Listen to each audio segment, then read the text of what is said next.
नमस्कार। आज हमारा चल रहा है इंग्लिश ग्रामर का टॉपिक प्रोनाउन पार्ट 2। आज के वीडियोस में मैं आपको बताने जा रहा हूँ कि प्रोनाउन के अंतर्गत इसके पार्ट्स होते हैं, कितने टाइप्स का होता है, उन टाइप्स को हम किस प्रकार ग्रामेटिकल रूल्स के हिसाब से यूज करते हैं। उससे पहले मैं आपको बताना चाहता हूँ कि फर्स्ट पर्सन, सेकेंड पर्सन और थर्ड पर्सन सब्जेक्टिव, उसको रिफ्लेक्टिव किस प्रकार हम इनको यूज करेंगे। एक टेबल बना रहा हूँ, आप भी टेबल बनाइए और मेरे पीछे पीछे लिखिए। देखिए टेबल बना रहे हैं हम एक। सबसे पहले हम लिखेंगे, आप मेरे पीछे पीछे लिखते रहिए और इसको आप भी नोट करते रहिए। यह सब लिखेंगे हम। सबसे पहले पर्सन, क्या लिखेंगे? पर्सन। अब पर्सन कितने होते हैं आपको पता है? 3 होते हैं। फर्स्ट पर्सन, ठीक है, दूसरा होता है सेकेंड पर्सन, आप भी लिखिए, और तीसरा होता है थर्ड पर्सन। ये आप ऐसे लिख लीजिए, ठीक है। अब इसके बाद में क्या करेंगे हम, देखो फर्स्ट पर्सन के लिए एक लंबी ऐसे लाइन, ठीक है, सेकेंड पर्सन और थर्ड पर्सन। आपकी जो मैं ये लिखवा रहा हूं, आपके बहुत ही इंपॉर्टेंट काम आने वाली चीज है ये, फर्स्ट पर्सन, सेकेंड पर्सन और थर्ड पर्सन। अब देखो, इसके मैं आप में बताना चाहता हूं, 2 पार्ट है फर्स्ट पर्सन के भी। इसके कितने हैं? 2। कौन कौन से? Singular, plural. इसके भी 2 पार्ट्स हैं,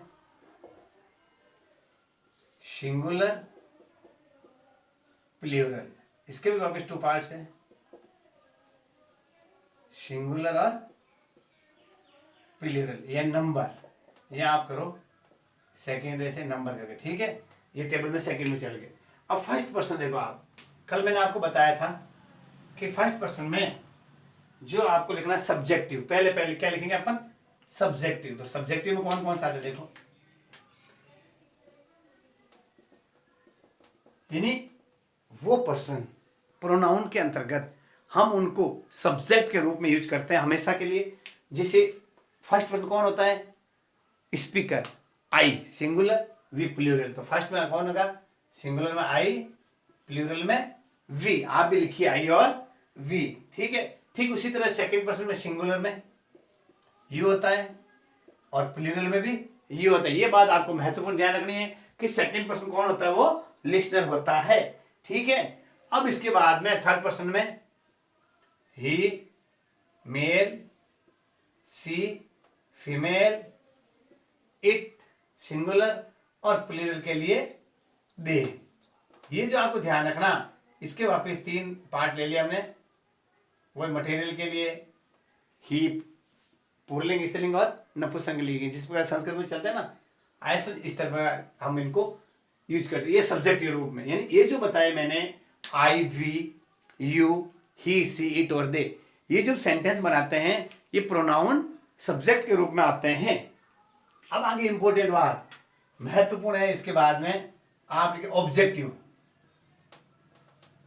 अब ये मैं टेबल क्यों बता रहा हूं, ये टेबल आपके देखो, जब आप एक्टिव पैसिव बनाते हो, एक्टिव पैसिव क्या होता है, इससे रिलेटेड वीडियोस भी मैंने अपने यूट्यूब चैनल शहर हैप्पीनेस संस्कृत एजुकेशन पर अपलोड किए हैं। आप आराम से आइए, शहर हैप्पीनेस संस्कृत एजुकेशन वीडियोस आपके लिए हमेशा बना रहा है और बनाता रहेगा। इस यूट्यूब को आप ज़्यादा से ज़्यादा बच्चों तक फैलाइए। और आपसे करबद्ध निवेदन है कि इस लॉकडाउन में हमारे विद्यार्थियों के लिए आप कड़ी बनिए और यूट्यूब और आप मिलकर के इस जो हमारे मिशन है, इस मिशन को आगे बढ़ाइए और बच्चों तक ज़्यादा से ज़्यादा वीडियो को शेयर कीजिए।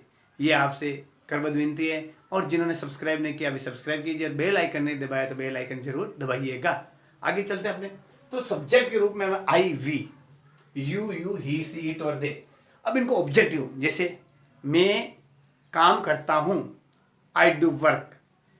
अब जैसे देखो, मैं मेरा काम करता हूं, आई डू वर्क माइन। ऐसा जो जो बताते हैं ऑब्जेक्टिव रूप में आई का क्या होगा उसको मैं आपको लिखवा रहा हूं, आया समझे। अब देखो आई के लिखिए, लिखिए देखो, मी यानी मेरा और अस। लिखिए आई का ऑब्जेक्टिव रूप क्या होगा? मी, ठीक है। वी का अस। लिखिए आप भी, आई का मी, वी का अस। और ये ध्यान रखनी है, यू का you do your work for you, ये जो ऑब्जेक्टिव रूप में आएगा, यू का ऑब्जेक्टिव रूप भी यू ही होगा। अब ही सी इट के लिए हम करेंगे, ही का होगा हिम, सी का होगा हर, और इट का क्या होगा, ध्यान है आपको, इट के लिए हम क्या करते हैं, इट ही रखते हैं। इट का क्या रखते हैं, इट ही रखते हैं। और दे का देम। इस प्रकार हमने ये ऑब्जेक्टिव रूप मैंने आपको बताया है। आपको ये अच्छी तरह समझ में आ जाना चाहिए कि ऑब्जेक्टिव रूप में हम इनको किस प्रकार लिखते हैं। ठीक है, OBJEC छोटा कर देते हैं, आगे अपना आराम से आ जाएगा। ठीक, ये ऑब्जेक्टिव रूप हो गया।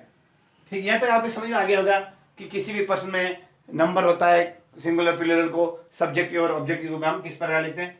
अब ये पॉजेसिव, ये ध्यान रखो, कौन सा होता है, पॉजेसिव। पॉजेसिव रूप के अंदर क्या करना आपको सुनना, ये बात महत्वपूर्ण है। इसके लिए क्या कहते हैं, प्रोनाउन और एडजेक्टिव रूप में। देखो इसके दो पार्ट्स हैं, प्रोनाउन और एडजेक्टिव रूप में। देखो प्रोनाउन और एडजेक्टिव रूप, ठीक है। इसके अंदर अपन दो पार्ट्स कर देते हैं इसके, ये आप भी दो बना लीजिए ऐसे, ये इस तरीके से, ठीक है ना। इसी के एक पार्ट के दो पार्ट चल रहे हैं। आ रहा है समझ आपको। ये टेबल मैं क्यों सिखा रहा हूं, ये टेबल आपके लिए जो आप सीखेंगे पूरे प्रोनाउन, उस प्रोनाउन में ये टेबल बहुत ही महत्वपूर्ण भूमिका अदा करती है। तो आई माई का क्या होगा, माइन और माई। देखो लिखिए आप भी, पॉजिटिव के अंदर होगा माइन और एडजेक्टिव इसका क्या हो जाएगा, माइन। समझ आ रहा है आपके। फिर दूसरा लिख रहे हैं हम आवर्स और आवर, आवर्स और आवर। इसके बाद यू का होगा योर्स और your, yours your yours your, ठीक है। अब ही सी इट का क्या होता है, हिज हर्स और इट्स, ठीक है। हिज हर्स इट्स, लिखिए आप भी आराम से। और दे का होगा दियर्स, ठीक है। अब इसका जो एडजेक्टिव रूप होगा ही का, ठीक है, ही का क्या होगा, हिज का, ही का हिज होता है, तो इसमें भी हिज, हर्स का हर, ठीक है, और इट का इट, और दियर का दियर, ठीक है। कि इस तरह मैंने आपको बताया। अब इंपॉर्टेंट है वो है रिफ्लेक्टिव। कौन सा, रिफ्लेक्टिव। रिफ्लेक्टिव प्रोनाउन किस प्रकार बनाएंगे हम, देखो स्वयं के लिए माई का my self, singular my self, ऐसे। और आवर का आवर सेल्व्स, क्यों, सेल्फ को एफ हटा के, एफ को हटा के अगर VES लगाते हैं, ये है सिंगुलर से प्लूरल बनाने के। इससे संबंधित भी वीडियोस मैंने अपने यूट्यूब चैनल पर अपलोड किए हैं, आप देखिए। पूरी हिंदी ग्रामर, अंग्रेजी ग्रामर और संस्कृत ग्रामर से रिलेटेड इंपॉर्टेंट वीडियोस अपने यूट्यूब चैनल सैर अपने संस्कृत एजुकेशन पर अपलोडेड हैं। जिन्होंने सब्सक्राइब नहीं किया है सब्सक्राइब कीजिए, बेल आइकन नहीं दबाया वो बेल आइकन भी दबाइए। तो आगे चलते हैं। देखो योर, योर पहले किस में रहता है, सिंगुलर में। तो योर का क्या होगा, पहले योर सेल्फ क्या होगा, यदि इसका सिंगुलर यूज करेंगे तो योर सेल्फ, और इसका प्लूरल करेंगे तो योर सेल्व्स। आया समझ, आप भी लिखिए। अब देखो हिम, तो क्या हो गया, हिम सेल्फ, हर सेल्फ और इट सेल्फ। लिखिए आप भी, हिम सेल्फ, हर सेल्फ और इट सेल्फ और देम सेल्व्स। देम क्यों लिखेंगे, बहुवचन बनाना, ठीक है ना। अब आपके यहां तक अच्छी तरह समझ में आ गया होगा, ठीक है। जो ये हमने बनाया objective, me, us, you, him, her, it और देम आएगा। क्या आएगा यहाँ, यह देम। अब आप देखिए, करेक्शन कर लीजिए, यहाँ देम आएगा, तभी हम इसको देम सेल्व्स लिख पाएंगे। अब मैं आपको जैसे देखो, I am a boy, I am a boy, तो मैं एक लड़का हूं, इसको सब्जेक्टिव बताया। अब देखना पूरा यूज बता रहा हूं, please give me some books, please give me some books. तो मी क्या गया है ऑब्जेक्टिव रूप में। ही इज माई ब्रदर, तो क्या बताया मैंने adjective. This pen is mine, ये क्या हो गया प्रोनाउन पॉजेसिव के अंतर्गत। आई डू माई सेल्फ, ये आ गया रिफ्लेक्टिव। ठीक है, इस तरीके से जो मैंने बताया आपको किसी भी पर्सन को किस प्रकार हम इनमें यूज करते हैं, ये टेबल मैंने आपके लिए बनाई। बहुत ही इंपॉर्टेंट है कि हम किसी भी जो first person, second person, third person के जो सब्जेक्टिव, ऑब्जेक्टिव, पॉजिटिव और रिफ्लेक्टिव, ये 4 रूप मैंने आपको बताया नाउन के लिए, आप भी लिख लीजिए। इसके बाद में हम आपके लिए आगे चलते हैं। हमने कल बताया था फर्स्ट पर्सन जो आपको बताया, सेकंड पर्सन, थर्ड पर्सन के लिए, यानी कौन सा प्रोनाउन बताया था, पर्सनल प्रोनाउन। ठीक है, उसके बारे में उसके किस प्रकार यूज किया जाता है, उनसे रिलेटेड मैंने आपको नियम बताए। अब आगे चल रहे हैं हम, आपका इसका सेकंड पार्ट चल रहा है हमारे, बहुत ही इंपॉर्टेंट है। इसको हम कहते हैं, दूसरा है आपके रिलेटिव प्रोनाउन। कौन से, ये जो रिलेटिव, कौन कौन से रिलेटिव देखो, my, our, your, his, her, mine, ours, ये जो रिलेटिव प्रोनाउंस में आते हैं, इनको हम किस प्रकार यूज करते हैं, आप लिख लिया होगा, आराम से लिख लीजिए। अब मैं अगला बताना चाहता हूं आपको, आप मेरे पीछे पीछे नोट करते रहिए। इसको मिटा रहा हूं। अब हम चलते हैं, ये टेबल आपको बहुत ही इंपॉर्टेंट है और इसको आपको यूज करना है इंग्लिश ग्रामर के अंतर्गत, कि किस प्रकार हम जो शब्द होते हैं, इंग्लिश में वर्ड्स होते हैं, उनको हम किस प्रकार प्रोनाउन के अंदर यूज करते हैं। ठीक है, अब देखिए आगे आप, अब उनके चल रहा है रिफ्लेक्टिव प्रोनाउन, जिसके पहले हम पढ़ेंगे रिलेटिव प्रोनाउन। कौन सा, रिलेटिव प्रोनाउन। रिलेटिव प्रोनाउन क्या होता है, जो जिस प्रकार हिंदी में हम संबंधवाचक कहते हैं, यानी एक शब्द में दूसरे शब्द के द्वारा हम किसी का संबंध बताते हैं, आए समझे, उसको हम क्या कहते हैं, रिलेटिव प्रोनाउन। तो रिलेटिव प्रोनाउन आप लिखिए, देखो आप लिखिए मेरे पीछे पीछे, मैं आपको एक बताना चाहता हूं ये क्या कहना चाहते हैं। यानी इनका यूज कहाँ होता है, हमेशा संज्ञा के तुरंत बाद इनका यूज हो सकता है, ये ध्यान रखना आपको। जो ये रिलेटिव प्रोनाउन है, इनका यूज हम किससे बाद में करते हैं, संज्ञा के तुरंत बाद करते हैं, आए समझे। तो देखो ये टू रेफर लिखो, इट यूज्ड, कौन सा, ये वाला, इट यूज्ड टू रेफर, लिखिए आप भी, to some noun, to some noun. ठीक है, यानी ये जो होता है, इसको हम प्रयोग संज्ञा के पूर्व में जो शब्द लिखे हैं उसके बाद में, तुरंत बाद में इसका प्रयोग करते हैं, आए समझ में। जैसे going before which is called it incidentally relative pronoun. ठीक है ना, समझ आ गया होगा। जैसे अब देखो रिलेटिव प्रोनाउन में कौन आते हैं, सुनना, सारे के सारे WH शब्द जो कहां होते हैं, इनका प्रयोग वाक्य के शुरू में नहीं होता, कहां होता है, संज्ञा के तुरंत बाद। संज्ञा के तुरंत बाद जिनका प्रयोग किया जाता है, ध्यान रखना, यानी after noun, after noun word होता है, उसके बाद में जैसे यदि WH वर्ड का प्रयोग किया जाता है तो वो कौन सा रिलेटिव, जैसे कौन कौन हो जाएगा, why, where, when, who, whom, ये जो मैंने बताया है, व्हाट, ये जो बताया मैंने, ये जो सब WH वर्ड हैं, ये सारे के सारे क्या हो जाएंगे आपके हुज, विच, ये सब WH वर्ड हैं। यदि संज्ञा के तुरंत बाद इनका यूज किया जाता है तो वो रिलेटिव प्रोनाउन के अंतर्गत आ जाता है। जैसे देखो एक मैं सेंटेंस बता रहा हूं, आपके सेंटेंस समझ आ जाएगा। देखो, आई नो द मैन। अब देखो आई नो द मैन, तो द मैन क्या है, यहाँ पे नाउन है, ठीक है ना। जस्ट नाउन के बाद में अपन किसका प्रयोग करें, WH, हु केम, देखना, देखो आप, who came here yesterday, who came here yesterday, कुछ समझ आया इस सेंटेंस को देख के। आई सब्जेक्ट, नो वर्ब, और ये जो द मैन है ये नाउन है, इसके जस्ट बाद में हमने WH वर्ड यूज ले लिया।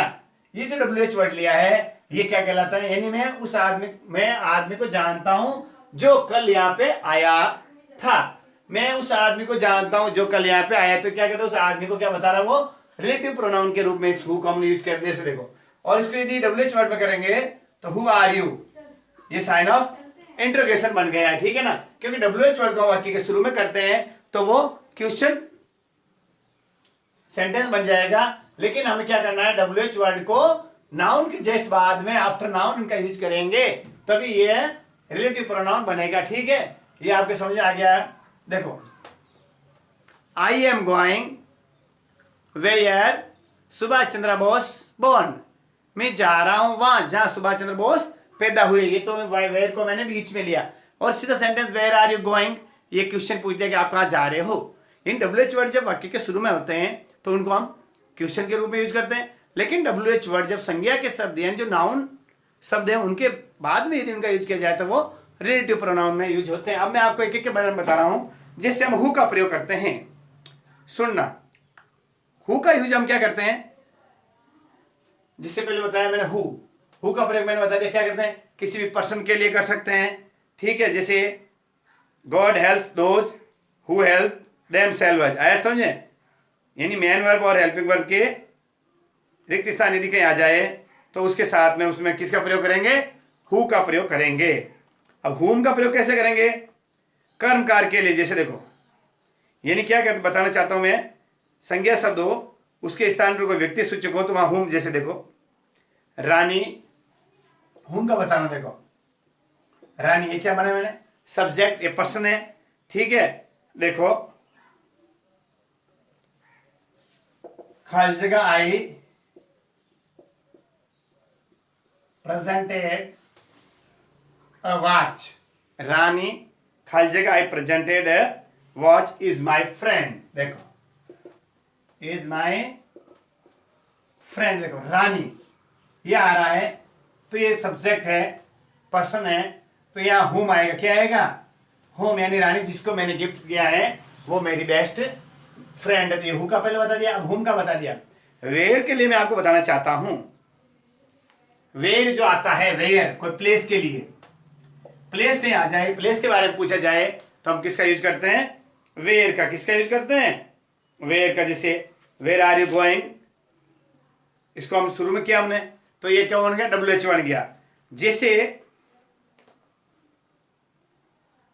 देखो आई नो द प्लेस, ये प्लेस आ गया, आई नो द प्लेस खाली जगह यू वेंट यस्टरडे, तो यहां वेयर क्या गए, वेयर, ये इसलिए आप प्लेस से संबंधित कोई भी WH वर्ड को आप रिलेटिव प्रोनाउन में यूज करेंगे तो सेंटेंस के बीच में आ जाएगा, लेकिन प्लेस के लिए हमको वेयर का यूज करना है।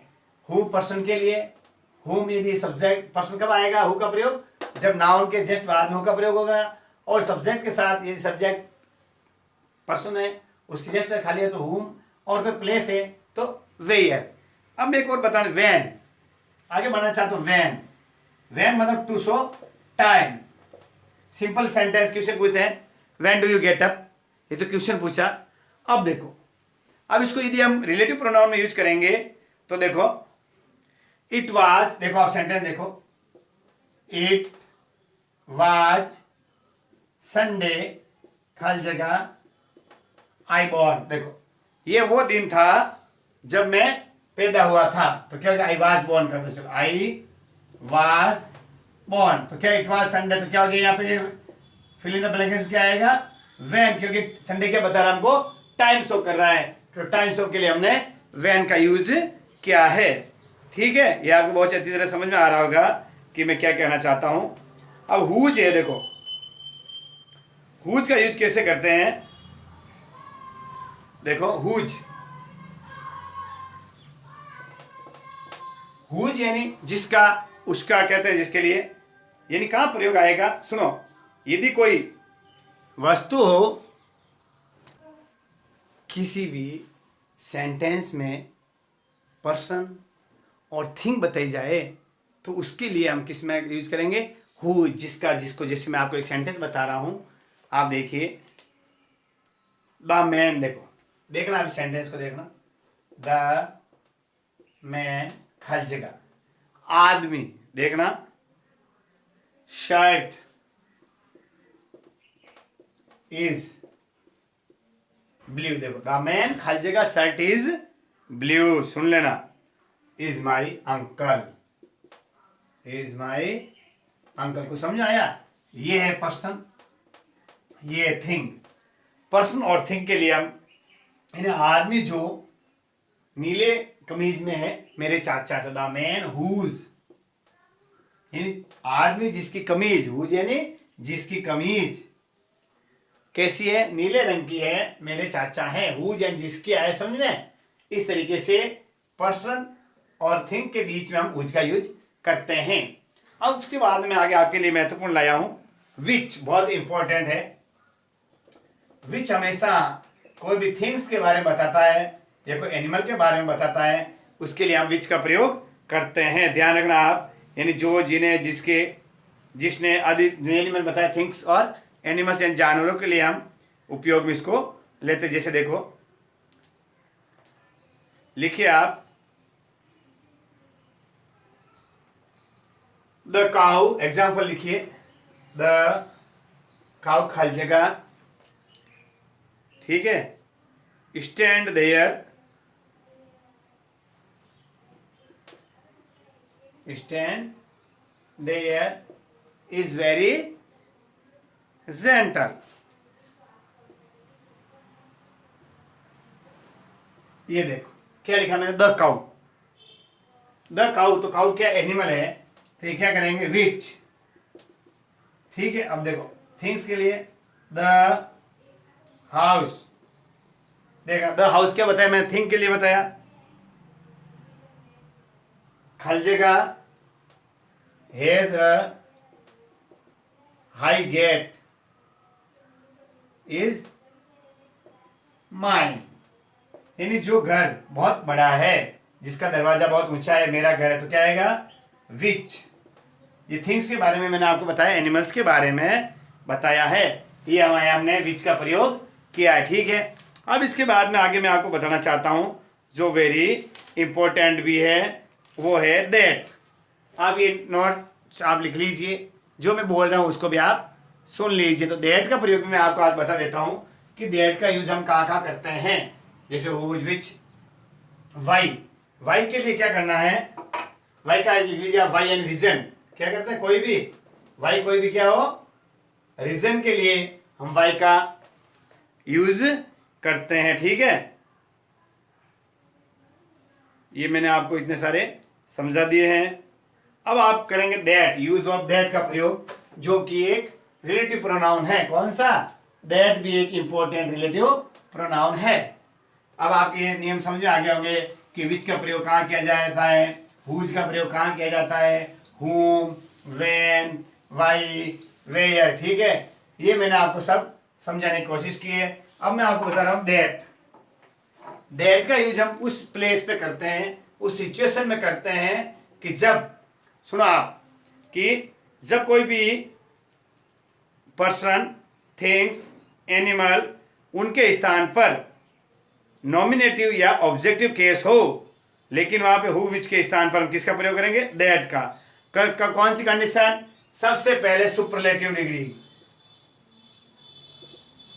सेंटेंस में कौन सी डिग्री होनी चाहिए, यदि सेंटेंस में सुपरलेटिव डिग्री है तो वह हम दैट का प्रयोग करेंगे। जैसे देखो, he is the best speaker, he is the best speaker, ठीक है।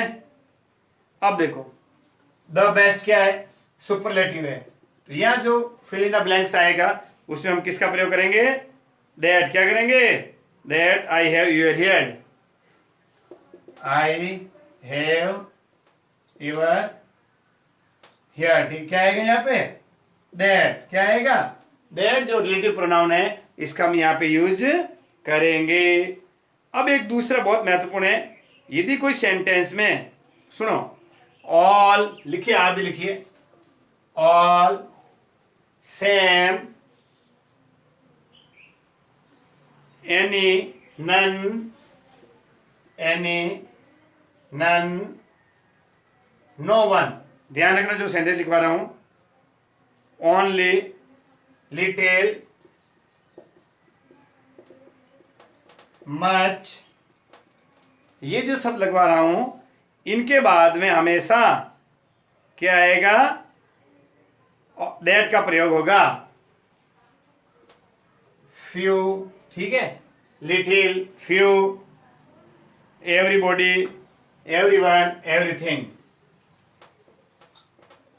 ये जो सेंटेंस से संबंधित इन वर्डों का यूज किया जाएगा, तो हम उनके जस्ट बाद में दैट का प्रयोग करेंगे। जैसे मैं बता दूंगा, देखो, ही हैज रीड, देखना, he has read the few books. देखो, फ्यू आया, फ्यू सेंटेंस के अंदर क्या फ्यू है, फ्यू के जस्ट बाद में खाली जगह I gave, that I gave, क्या आएगा, दैट। यानी ये जो सेंटेंस है, all, same, any, none, not, only, none, only, only, little, much, few, everyone, इनके बाद में हमेशा दैट का प्रयोग होगा। ये सेकंड इसका रूल्स है। आगे इंट्रोगेटिव, देख सुनना, इंट्रोगेटिव सेंटेंस जो WH से शुरू होता है, उनके बाद में हमेशा क्या, जैसे देखो, what is it that you like, देखो, व्हाट इज इट, खाली जगह, यू लाइक, ये साइन ऑफ इंट्रोगेटिव सेंटेंस है, WH से शुरू हो रहा है। इसके बाद यदि खाली जगह जाए तो दैट का यूज करते हैं, ठीक है। ये बहुत इंपॉर्टेंट है आपके लिए। और आगे एक इंपॉर्टेंट रूल्स और है जिसका हम दैट के लिए यूज करते हैं, वो है कि दो एंटीसेपिट्स के बाद में, यानी दो व्यक्ति, एक दूसरे, एक वस्तु और एक इंसान हो, आए समझ में, तो उनके साथ में दोनों के लिए हम किसका प्रयोग करेंगे, दैट का। जैसे देखो, द ड्राइवर, एंड ड्राइवर क्या है, पर्सन है, ठीक है, हिज बस, हिज बस, बस क्या है, थिंग है। अब यहां यदि खाली जगह आ जाए तो उसमें हम किसका यूज करेंगे, दैट। क्रॉस द लैंड, ठीक है, यहां जो यदि फिल इन द ब्लैंक्स आ जाएंगे तो उसमें हम दैट का प्रयोग करें, ठीक है। Struck against a tree, struck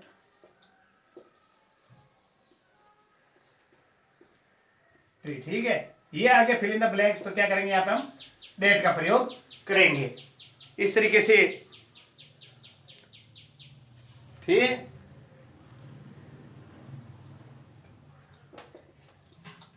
against the tree. अब यदि वाक्य में प्रीपोजिशन का हुआ है तो वहां भी हम क्या करेंगे, दैट का प्रयोग करेंगे। जैसे देखो, we know the hotel that she lives in, इनका प्रीपोजिशन आया, इसलिए हमने इसको ये बताया। अब मैंने आपको ये दूसरा रिलेटिव प्रोनाउन अच्छी तरह समझाए हैं। अगले वाले वीडियोस में हम पढ़ेंगे रिफ्लेक्टिव प्रोनाउन, जो मैंने टेबल के अंदर आपको बताए हैं, उनका हम यूज किस प्रकार करेंगे। तो आप सब आराम से लिखिए इसको और घर पर रहिए, पढ़ते रहिए। नमस्कार।